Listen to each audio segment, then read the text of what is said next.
మన చుట్టూ అపాయాలు ఆటంకాలు ఉన్నప్పటికీ దేవుడు నువ్వు తప్పించుకోవడానికి ఎప్పుడు కూడా ఒక మార్గాన్ని మాత్రం దాచిపెట్టాడు అనే వాస్తవాన్ని మర్చిపోవద్దు. ఉద్యోగం రాదు, నా వల్ల కాదు అని నువ్వు అనుకున్నప్పటికీ ఉద్యోగం వచ్చే మార్గం ఒకటి దేవుడు నీ కోసం దాచిపెట్టాడు.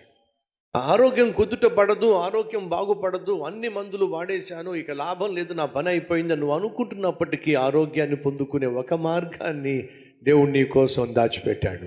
గర్భఫలం నా వల్ల కాదు, ఎన్ని మందులు వాడినా నాకు గర్భఫలం రాలేదు, డాక్టర్లు కూడా చెప్పేశారు, ఇక నో ఛాన్స్ అని చెప్పేశారు అని వాళ్ళు చెప్పేసినా సరే గర్భఫలం పొందుకోవడానికి దేవుడు ఒక మార్గాన్ని నీకోసం దాచిపెట్టాడు.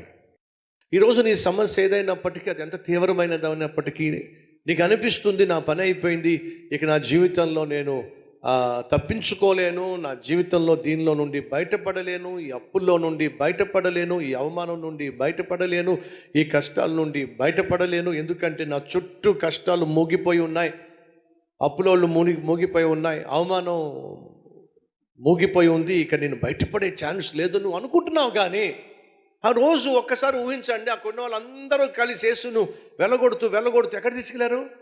ఒక కొండ చర్య చివరి దాకా తీసుకెళ్ళిపోయారు. చివరి దాకా తీసుకెళ్ళిపోయి అందరూ కలిసి గెంటేస్తే ఏమైపోతాడు యేసయ్య? అమాంతంగా పైనుంచి కింద పడిపోవాలి.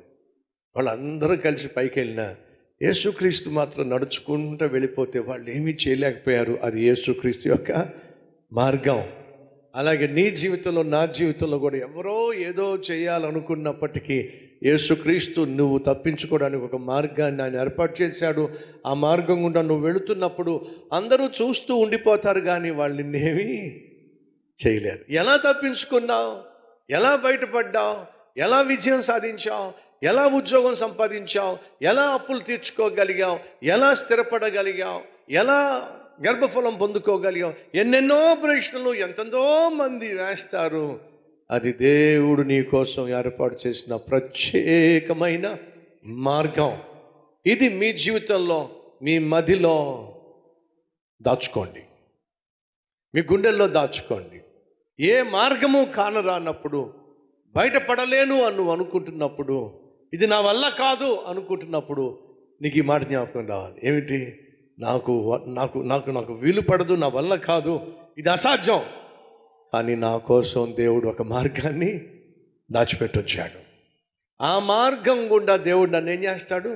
ఖచ్చితంగా తప్పిస్తాడు. ఆ రోజు యేసుక్రీస్తు కొండ చర్య పైనకు వెళ్ళగొట్టబడి పైనుంచి త్రోసేయడానికి వాళ్ళందరూ తీసుకెళ్ళిపోతే ఆయన తన మార్గమున వచ్చేసాడంతే.